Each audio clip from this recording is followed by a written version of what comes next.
Bon, c'est un peu stressant le début, je vous Ouais. le dis. Tu fasses le clap départ. Allez.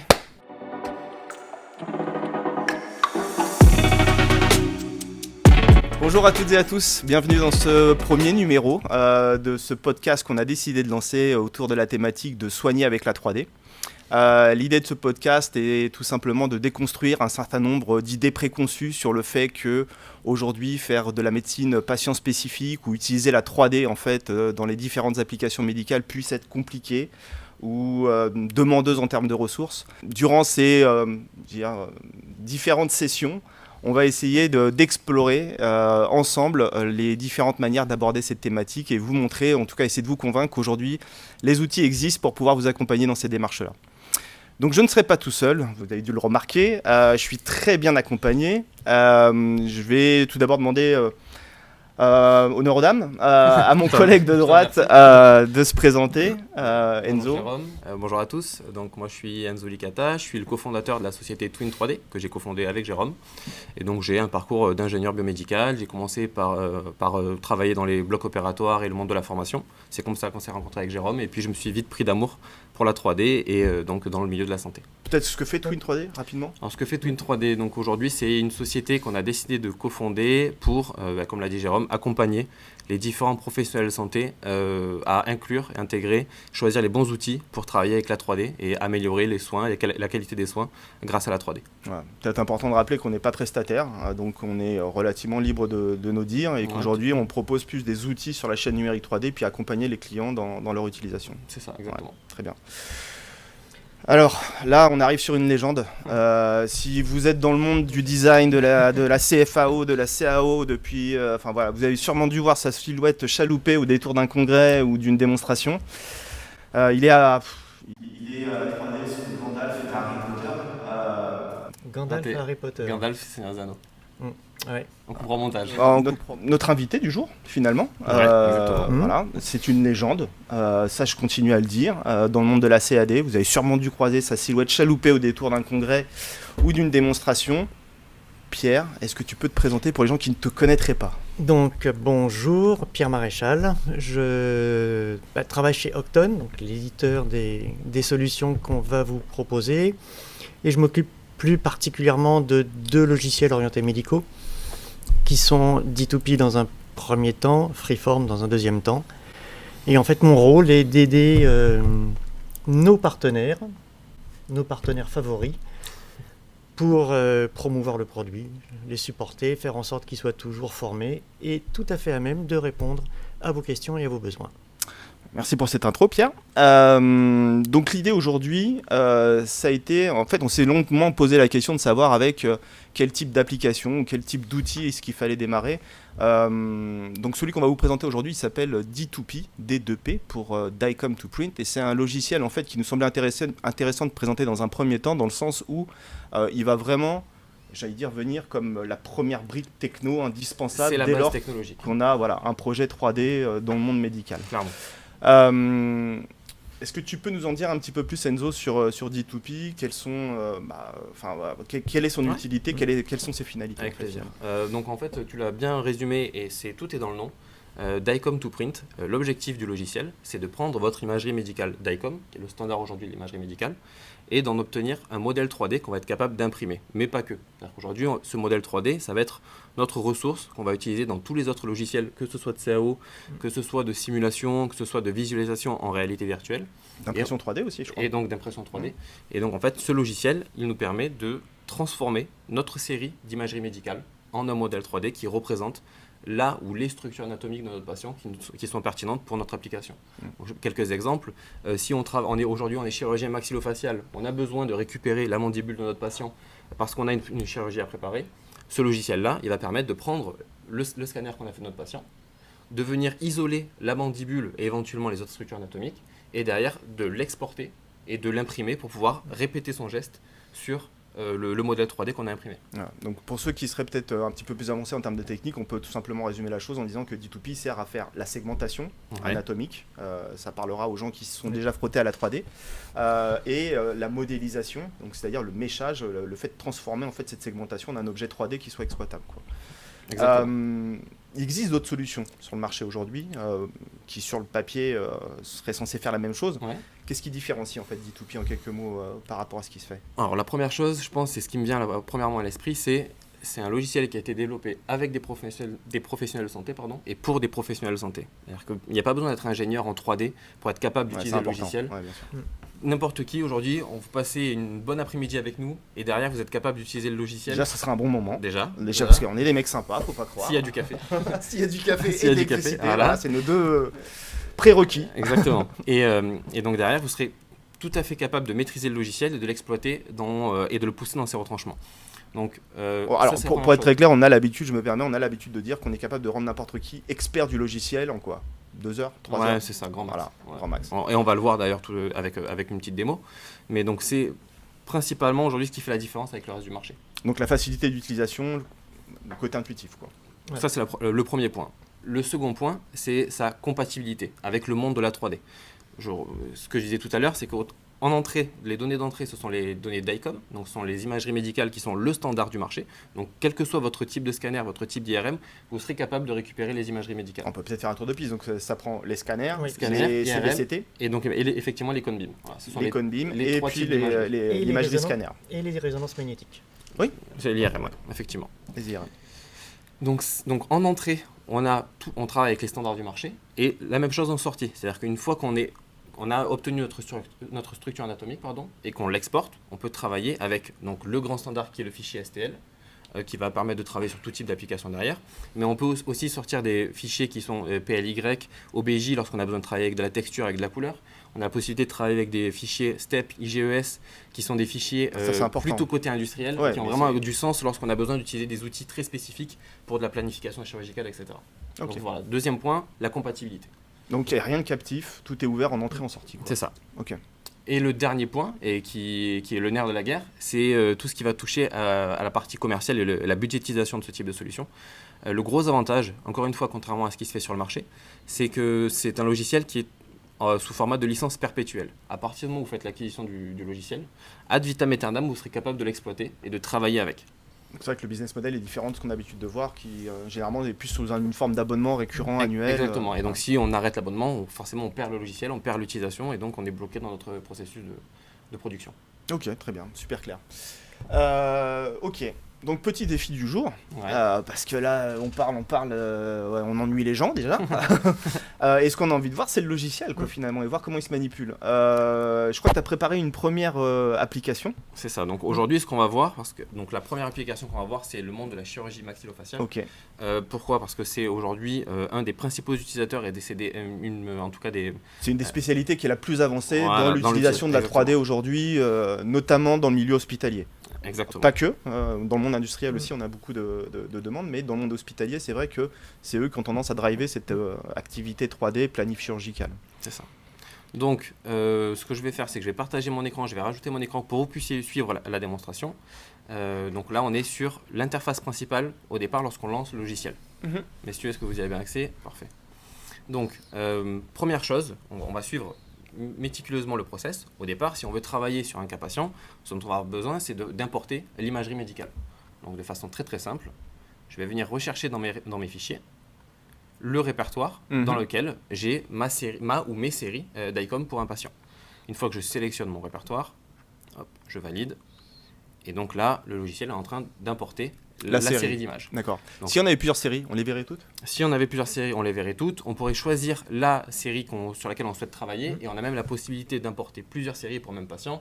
C'est pertinent dans différents types de spécialités. Lorsqu'on travaille avec plusieurs modalités d'imagerie, ça va permettre de travailler certaines structures sur le scanner, d'autres sur l'IRM par exemple. On pense notamment aux applications en orthopédie qu'on a déjà eues avec du cartilage qu'on voulait rajouter sur les os, etc. Tout ce qu'on appelle les black bones, etc. On a en neurologie, lorsqu'on va venir faire de la segmentation nerveuse d'un côté, la segmentation crânienne de l'autre. Voilà, donc c'est ce type d'application. Ok, donc on trouve tout ici. Ok.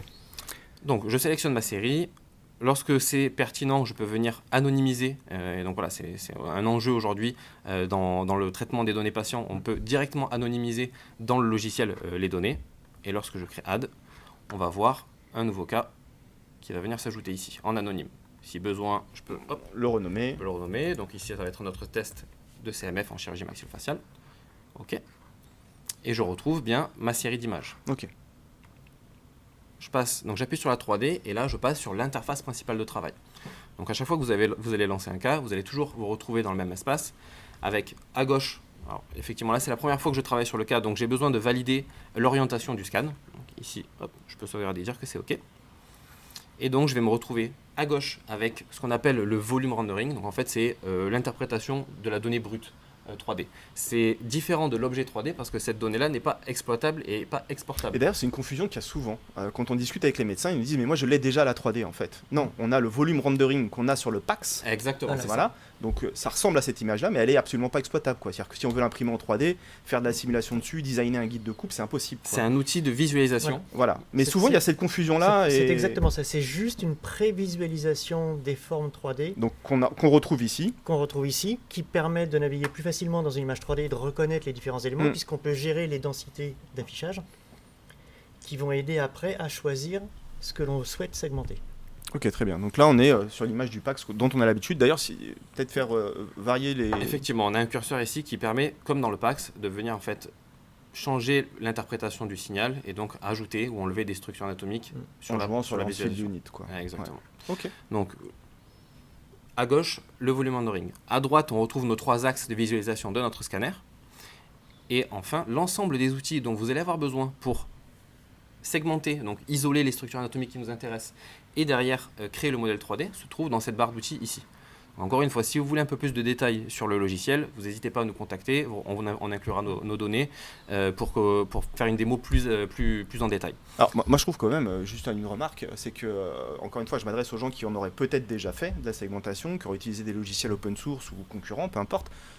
Je pense que là, ils vont être surpris de voir que c'est extrêmement, j'allais dire, minimaliste en un sens. Et pour autant, on a autant d'outils que dans les autres logiciels, voire même plus, quoi. C'est ça. En fait, le but, c'est d'être efficace et efficient. Encore une fois, on ne veut pas perdre les différents professionnels de santé. L'objectif, c'est qu'ils soient capables, de façon très simple et très rapide, d'obtenir le modèle 3D. C'est vrai que très peu d'icônes, enfin voilà, très facile à droite, donc dans la barre d'outils, on va retrouver tout ce qui est ergonomie de travail. Donc on va venir jouer avec notre visualisation. On a du zoom, modèle de la rotation. Et donc moi, je vais me mettre avec une seule vue parce que j'ai l'habitude de travailler comme ça. Et sachant qu'en plus, tu peux passer d'une coronale à une sagittale. Exactement, avec un simple clic droit, je choisis mon plan de référence. Okay. Et donc ici, on va travailler sur la mandibule. Donc tous mes outils de segmentation sont à gauche, avec une partie sur les outils automatisés et semi-automatisés. Donc là, c'est ce qu'on va utiliser parce qu'on va voir, ça va permettre de montrer et de démontrer l'efficacité du logiciel. Et bien après, si on a besoin et on va sur des choses très détaillées et qu'on n'a pas une belle image de départ, on garde de toute façon les outils manuels qui vont permettre jusqu'au pixel près d'être capable d'ajuster la segmentation. Donc on retrouve les outils classiques qu'on connaît, broche, peinture, pinceau magique, etc. Et en plus, on a donc ces 3 qu'on appelle chez nous des modules. C'est ça, les modules. Qui sont des outils semi-automatisés qui vont permettre de gagner un temps phénoménal sur des segmentations spécifiques. On va le voir tout de suite. Okay. Donc là, l'objectif, encore une fois, c'est de segmenter. Donc là, tu es dans quel module mandibule. Donc 3 modules. Le vasculaire, l'osseux et le dentaire. D'accord. Ici, on se trouve du coup dans le module osseux. Et parmi le module osseux, on a 4 fonctionnalités, types d'outils automatisés. Les outils généraux, donc toutes les structures osseuses, des outils spécifiques à la mandibule, d'autres au maxillaire, et enfin des outils spécifiques aux os fins, principalement pour les différents os du crâne. Et ma mandibule, une fois que je suis dans l'encart mandibule, ça va pas être plus compliqué que de mettre des plus sur ma mandibule et de venir exclure les structures anatomiques environnantes de la segmentation. Alors, je vais mettre plutôt ici en sagittal, en fait. Hop là, donc ça, je vais le supprimer. Ok. Donc comment je vais faire? Je repère ma mandibule que je vois ici. Je vais venir la balayer sur l'ensemble en fait du scan. Donc là, tu mets des plus sur la plus structure que tu souhaites segmenter. Exactement. Et donc en l'occurrence ici, et on a indiqué en plus que c'était une mandibule. C'est ça. Il va faire tout son travail. L'algorithme après, qui est derrière, en fait, il va comprendre que ces plus sont censés être sur la mandibule. Et donc, il va pouvoir ajuster automatiquement la segmentation. Donc là, il n'y a pas vraiment de vérité, quoi. C'est-à-dire que fonction du scan, fonction de son habitude, on met plus ou moins de plus. Voilà. Et voilà. C'est une base qui est importante à avoir en tête. C'est-à-dire qu'aujourd'hui, le logiciel, il ne peut pas inventer du signal.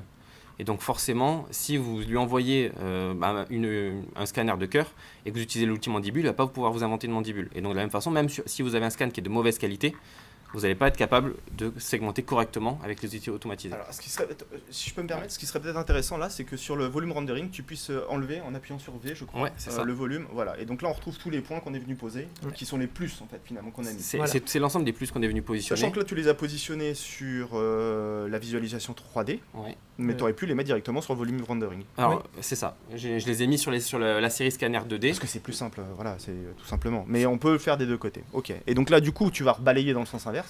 T'as tout compris. Voilà, tu l'as déjà utilisé le logiciel, non? Un peu. Et donc effectivement, voilà, là on voit qu'on a des structures anatomiques qui sont en contact au niveau des condyles avec la mandibule. Et donc, pour s'assurer qu'ils ne seront pas pris en compte dans la segmentation automatisée, on vient mettre des moins. On vient mettre des moins.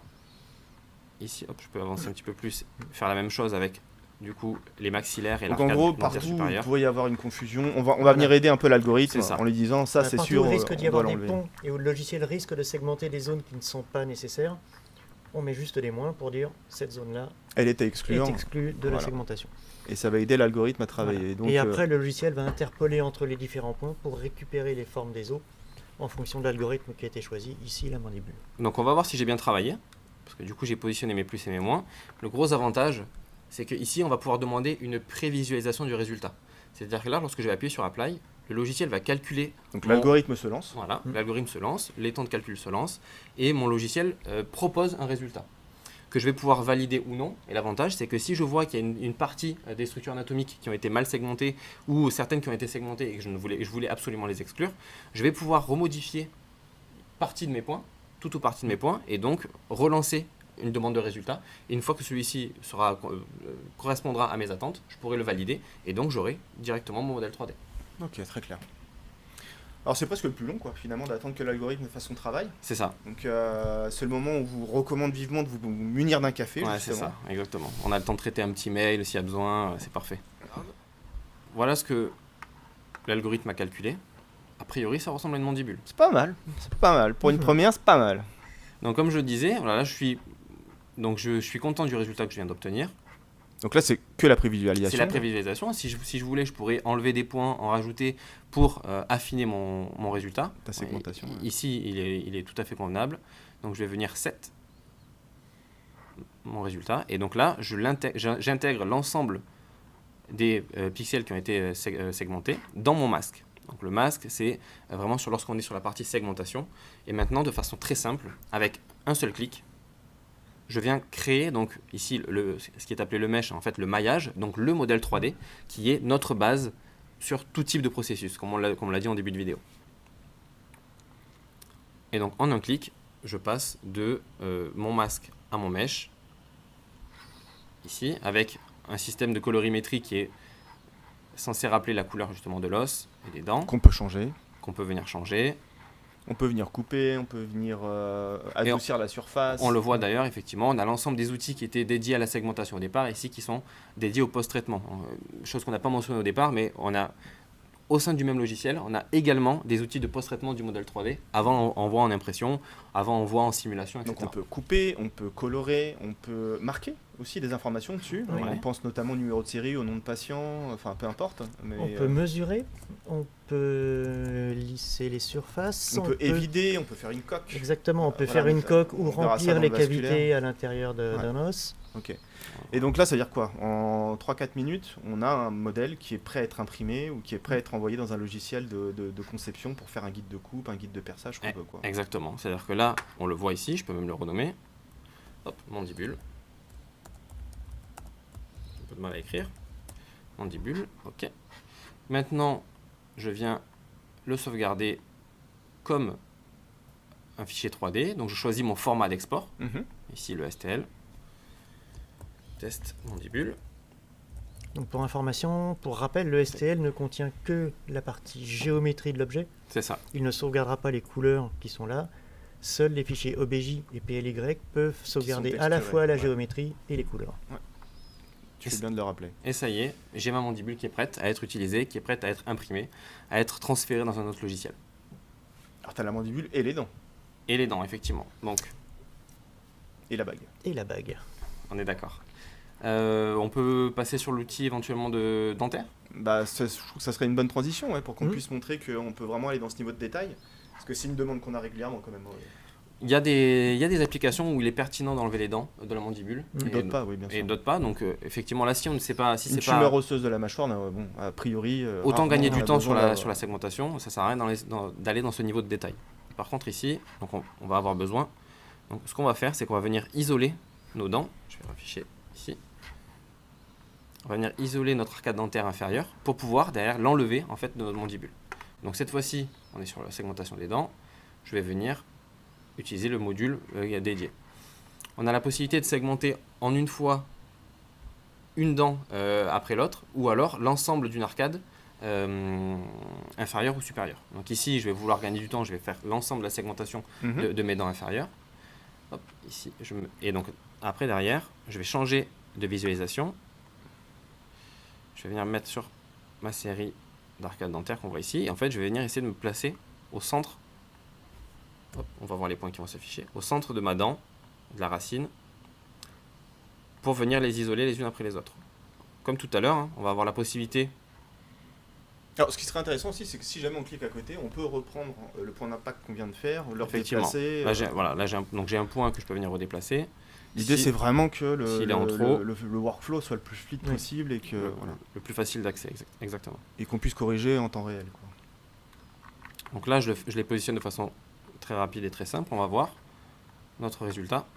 Donc, on applique l'algorithme. Là encore, ça va être une prévisualisation uniquement. C'est De ça. la même manière.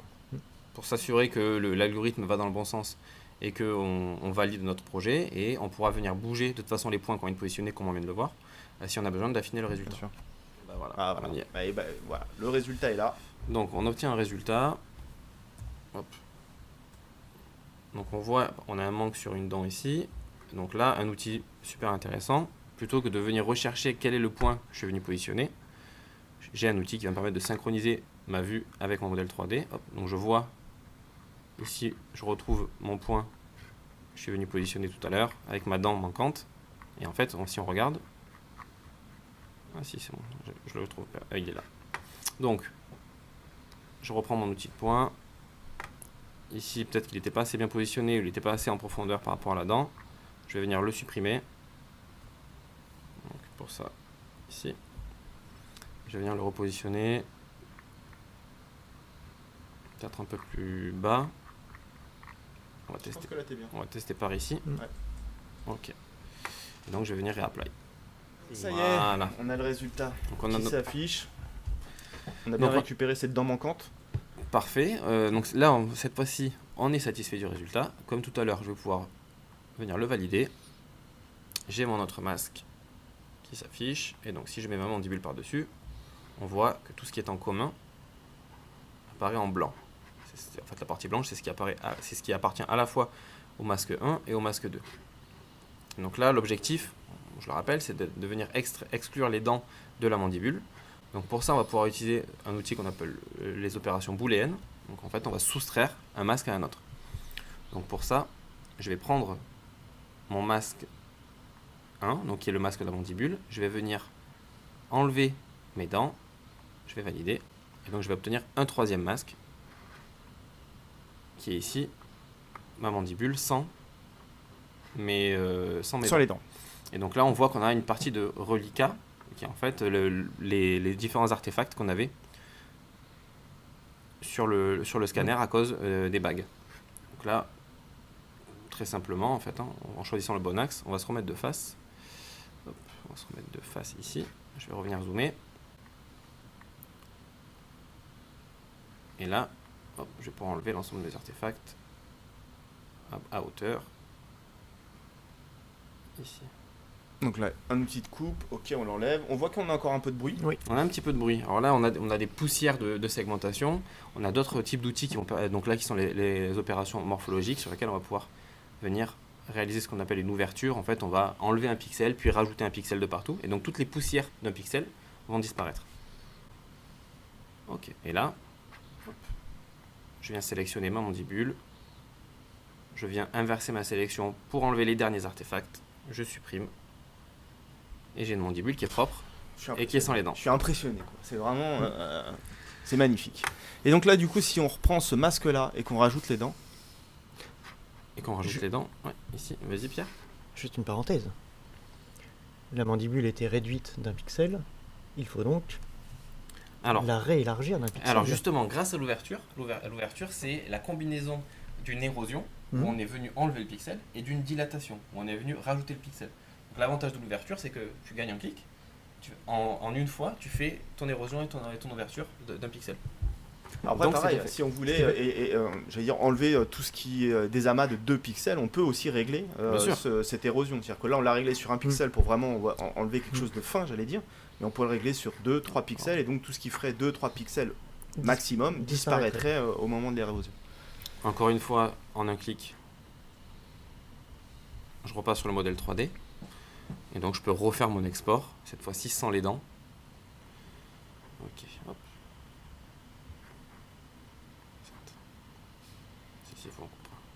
Ok. Voilà, t'as même fait la petite coquetterie de rajouter Twin 3D ouais, dessus. tant qu'à faire. Voilà, comme ça au moins. Moi je dis joli. Lorsque je l'imprimerai, je partirai, ce sera un cadeau de Noël ça. Ok, donc on a vu comment segmenter la mandibule, comment segmenter les dents, comment enlever les dents de la mandibule. On termine par le maxillaire rapidement pour voir comment s'utilise l'outil. Bien sûr, alors ça va être les mêmes outils quoi finalement. Même type d'outil effectivement, sauf que l'algorithme sera pensé pour les maxillaires. C'est simple que ça. Alors, moi j'aimerais quand même qu'on insiste sur, pendant que je te laisse travailler, mais insister quand même sur le fait que je sais pas combien ça représentera une fois monté notre podcast, mais pour de vrai dans la vraie vie on a pris quoi 8 minutes 7 minutes pour faire l'ensemble. Ouais, c'est ça, il y a très peu de temps de manipulation, donc après c'est un peu de temps de calcul. Encore une fois, c'est du temps sur lequel on n'est pas bloqué, on peut être multitâche et faire autre chose en même temps. Et de façon très très simple, on est passé de notre scanner, du scanner de notre patient à un modèle qui est prêt à être imprimé. Donc ça, et puis c'est vrai que d'un point de vue manipulation, on va se répéter, mais il y a juste eu besoin de placer des plus et des moins. Voilà. Donc on en est là. Alors pendant que tu continues, moi j'aimerais insister sur un aspect aussi dont on a pas mal discuté avec nos utilisateurs et qu'ils adorent, que ce soit dans le monde hospitalier ou industriel d'ailleurs, c'est le fait que ça soit tellement simple à utiliser, que c'est simple aussi à, j'allais dire, à disperser, c'est pas le bon terme, mais à partager la compétence et la connaissance. Au sein d'un service hospitalier ou chez un industriel. Ça veut dire que si vous avez du turnover, un nouveau chef de clinique qui rentre, un stagiaire ou un nouvel employé, il n'y a pas 6 mois de formation, il n'y a pas avant qu'il soit en mesure de réaliser ce genre de segmentation, quoi.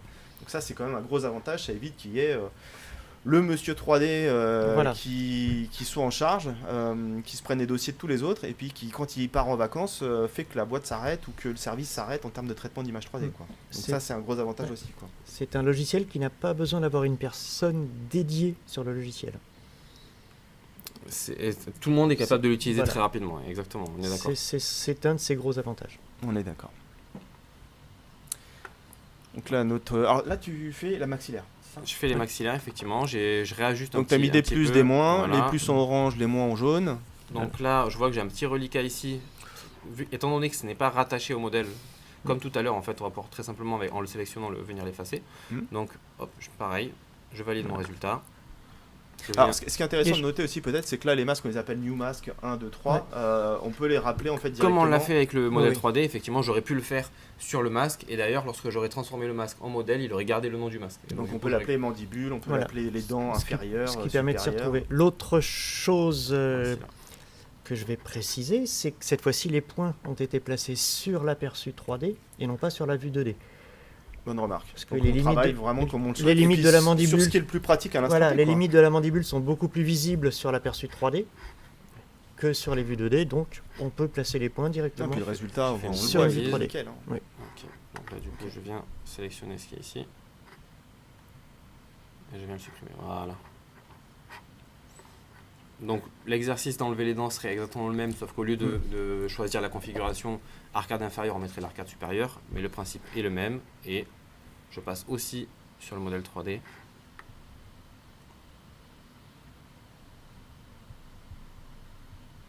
Donc ici on est venu faire des allers-retours pour montrer un petit peu les différentes fonctionnalités du généralement on fait tous les masques. Exactement. Et ensuite en un clic on bascule tous les masques. On a la possibilité de transformer l'ensemble des masques.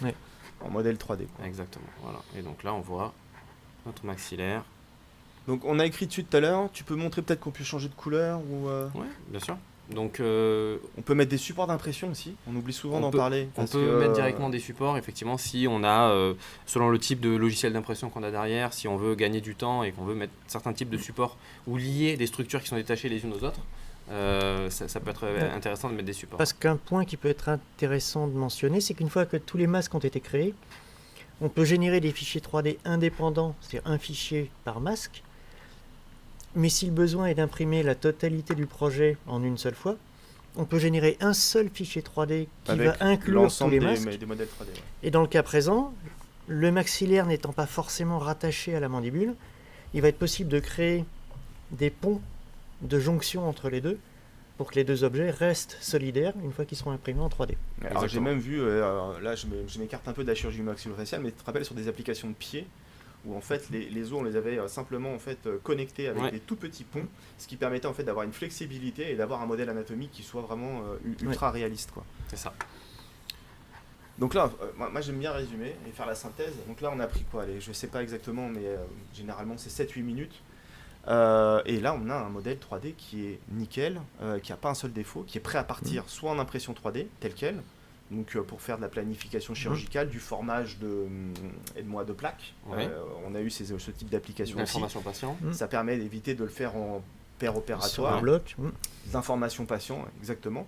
Et puis après ce modèle-là, on peut l'exploiter dans plein de logiciels digitaux, on va appeler ça comme ça, des logiciels de simulation, des logiciels également pour designer un guide de coupe, un guide de perçage pour réséquer une partie en particulier. Donc, encore une fois, l'idée de ce podcast, il était vraiment de vous montrer qu'aujourd'hui, on n'est pas dans la science-fiction, la médecine patient spécifique, c'est pas que demain, c'est aujourd'hui avec des outils qui sont, alors j'aime bien le dire, mais techniquement accessibles, et j'insiste là-dessus. Parce que l'idée, c'est pas que qu'un médecin se transforme en ingénieur mécanique qui fasse 6 mois de formation sur un logiciel. Et puis financièrement aussi. Parce qu'il y a un moment, il y a une rationalité aujourd'hui médico-éco qui fait qu'on doit composer aussi avec ça. Quoi. Et puis on va le voir dans les prochains épisodes, mais c'est en plus de ça, c'est qu'on est capable d'accompagner des projets au niveau même d'un établissement. C'est-à-dire que là, aujourd'hui, on a adressé la chirurgie maxillofaciale. Dans les prochains épisodes, vous verrez qu'on a d'autres spécialités qu'on est capable d'adresser avec le même logiciel. À chaque fois, avec des outils qui leur sont propres à chacun. C'est vrai qu'à l'heure de la mutualisation des moyens, on est en plein dedans. Quoi. On est d'accord. Écoutez, merci beaucoup. Bon voilà, c'était une première. On espère que ça vous a plu. On espère que vous aurez même le courage d'aller chercher les prochains épisodes. En tous les cas, on a été ravis de vous présenter cette première application et on vous dit à très bientôt. Merci Jean. À très bientôt. À très bientôt. Très bientôt. Merci.